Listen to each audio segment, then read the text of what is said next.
very good evening. Welcome to Prime TV News with me, Iftia Abdul Kader. A look at today's major news stories first.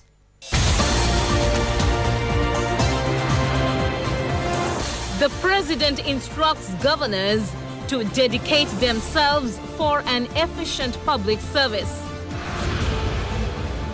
Prime Minister emphasizes that there is no room for a division of the country. Wimal is ordered to pay a 10 million compensation to Tilwyn. And on news overseas, CBI Chief of India is removed following bribery allegations.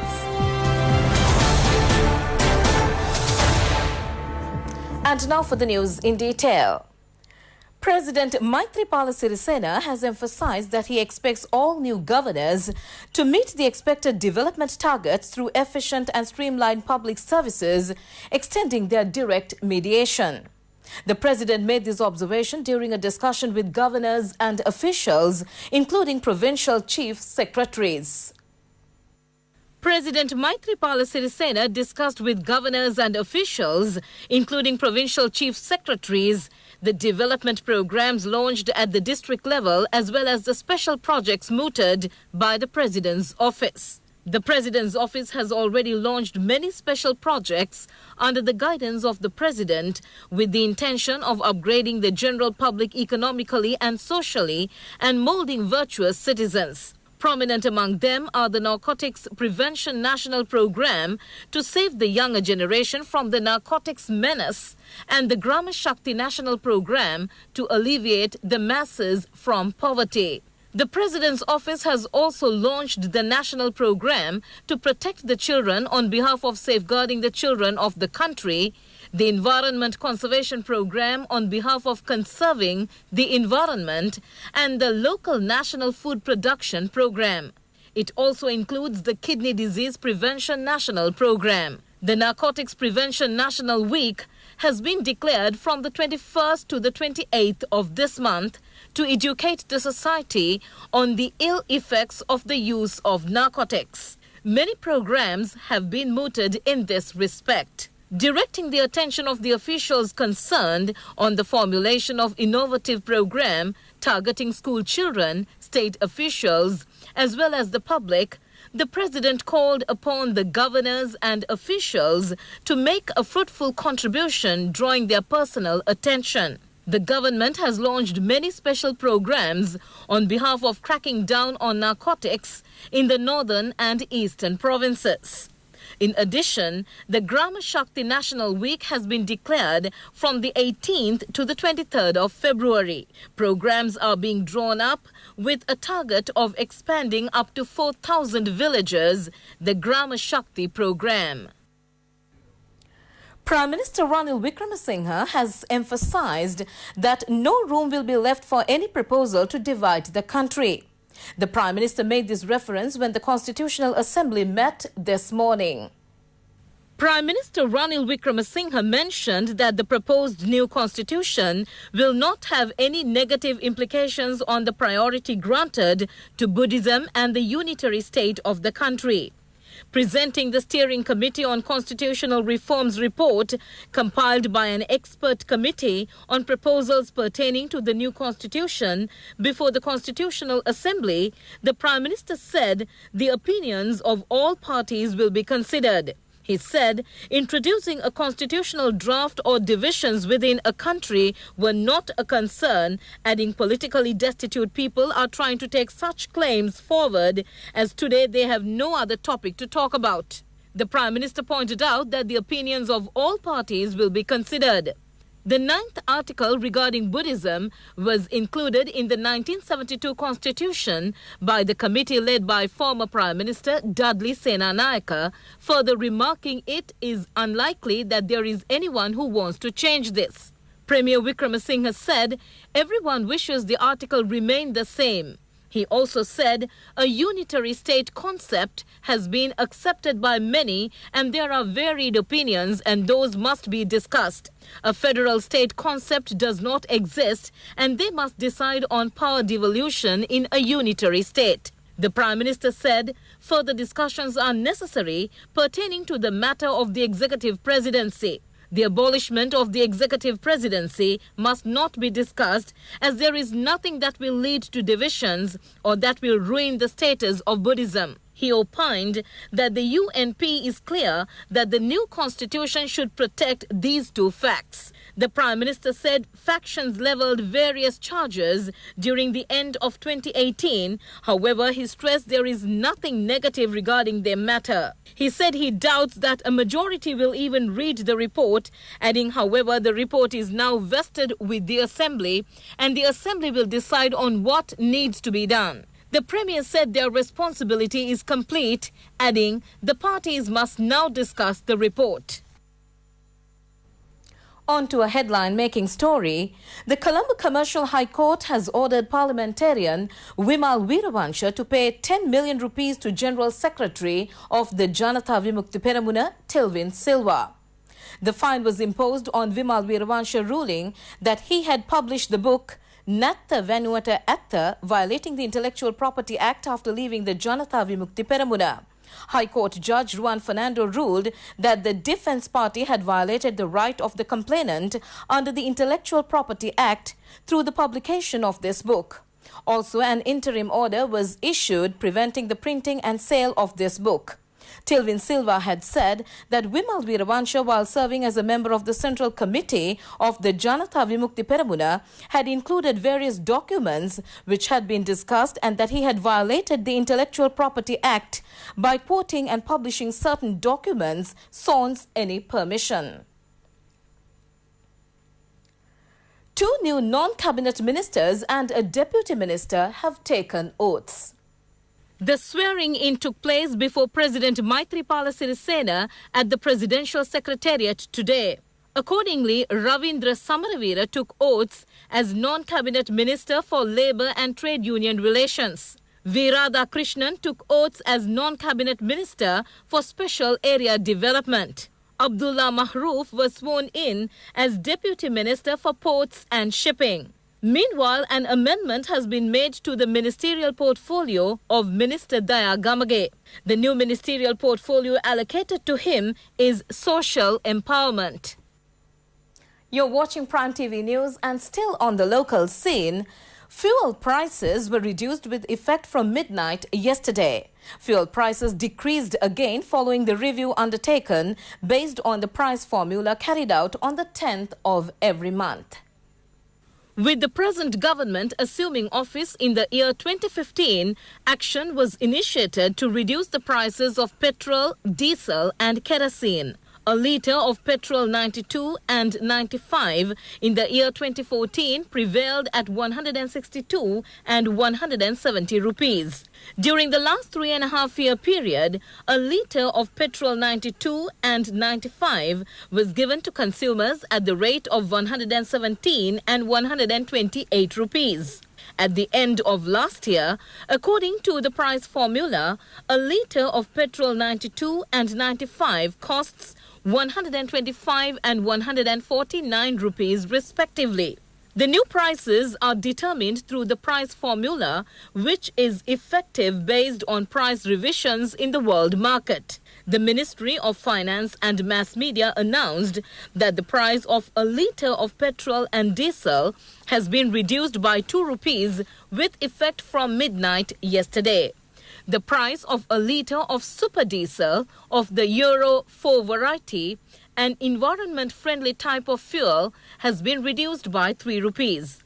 Accordingly, the price of a litre of octane 92 petrol has come down up to 123 rupees. A litre of octane 95 petrol costs 142 rupees. The new price of a litre of auto diesel is 99 rupees, while the new price of a litre of super diesel is 118 rupees. However, the Ministry of Finance and Mass Media announced that the price of fuel in the Singaporean Brent market continuously increased during the last 2 weeks. By now, the price of a barrel of crude oil has exceeded the $59 limit. According to price fluctuations in the world market, Scholars pointed out that the government was attempting to manage the prices without causing any disadvantage to the consumer by the price formula effective according to price changes in the world market. A meeting was held today between the chairman and the Elections Commission and party representatives. The meeting was conducted at the Elections Commission's office. Party representatives expressed their views to the media after the discussion. Parliamentarian Dayasiri Jayasekara pointed out that they raised the issue of conducting provincial council elections soon. He said that during the 50-day government, the cabinet approved this initiative. If the present government considers that it has been approved by the cabinet, provincial council elections can be held soon. But he said that the Prime Minister of the present government had said that another cabinet paper has to be submitted. This means that there would be a delay in holding the elections under the old system. Former Minister Basil Rajapaksa said that they discussed a crisis that had surfaced with respect to the provincial elections. Certain Pradeshya Sabhas have still been unable to name the members due for their parties. The parties made inquiries as to how the matter should be resolved. The new governor of the Central Province and the new chairman of the National Gem and Jewellery Authority assumed office today.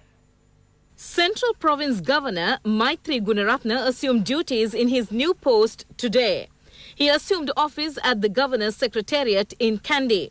Priority was given to religious observances at the assumption of office, attended by several persons. Governor Maitri Gunaratne said that it is a reconciliation city.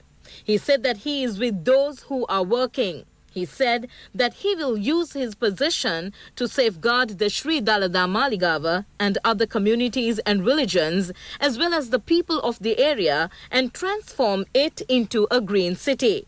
Meanwhile, the new chairman of the National Gem and Jewellery Authority, former Northern Province Governor Reginald Kure, also assumed office today. He took office amidst religious observances. Officials, including Director General of the authority, H.P. Sumanasekara, joined in the occasion. Chairman of the National Gem and Jewellery Authority, Reginald Kure, said that he plans to make the authority a viable institution. 105 more new houses built on behalf of the estate workers have been declared open. The vesting of the new estate houses in the workers took place under the patronage of Minister Palani Digambaram. 50 houses built in the Maun estate within the Dimbula Police Division and 50 houses constructed in the Boghavate area were vested in the estate community. These houses have all the basic facilities, including a sitting room and 2 bedrooms. Houses are under construction in several districts, including Nuwarelia, Badulla, Ratnapura and Kagala under the Green Village project. The Department of Meteorology has said that a showery condition is expected throughout the island. Meteorologist on duty, Shanika Pumali Disanaika, said that the showery condition is expected to enhance from today until the day after tomorrow in the eastern, Uva, central, southern, western and Sabaragamuwa provinces and in the Polonnaruwa district. Showers or thunder showers may occur at times in eastern, Uva, central and north central provinces and in Hambantota district. Showers or thunder showers may occur in the Sabaragamuwa and western provinces and in Gaul, Matara and Kurunegala districts after 2 p.m. Heavy falls of about 100 millimeters can be expected at some places in the Uva, central, southern and Sabaragamuwa provinces and in the Polonnaruwa, Batikalo and Ampara districts. Fairly strong gusty winds up to 40 kilometers per hour can be expected over northwestern and eastern provinces and in Munaragal and Hambantota district. There may be temporary localized strong winds during thunder showers.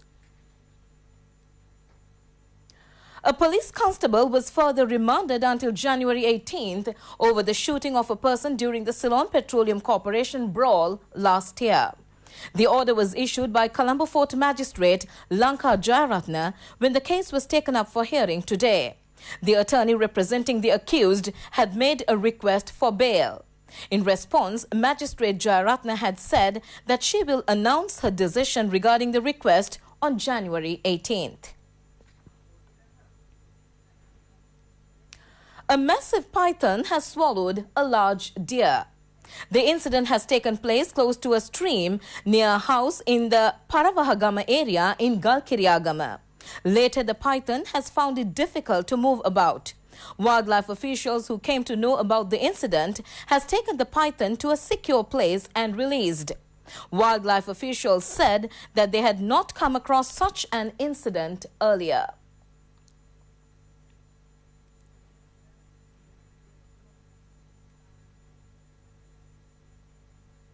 Your business news is up next.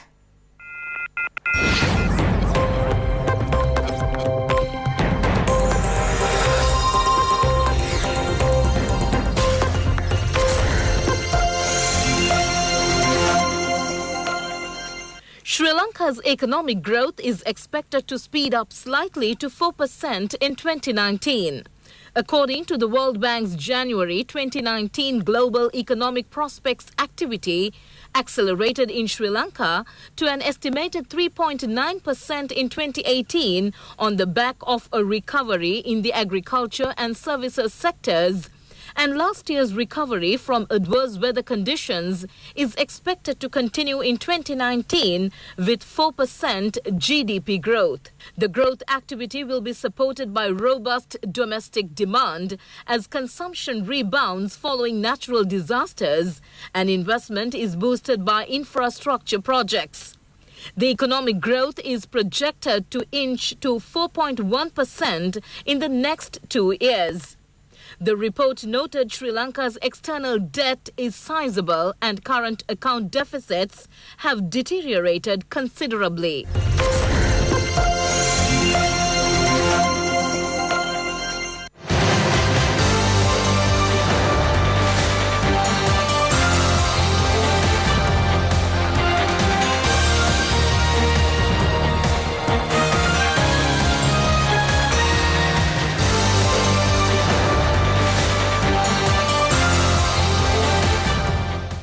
For more information, visit www.itnews.lk. Many thanks for joining us. Bye-bye.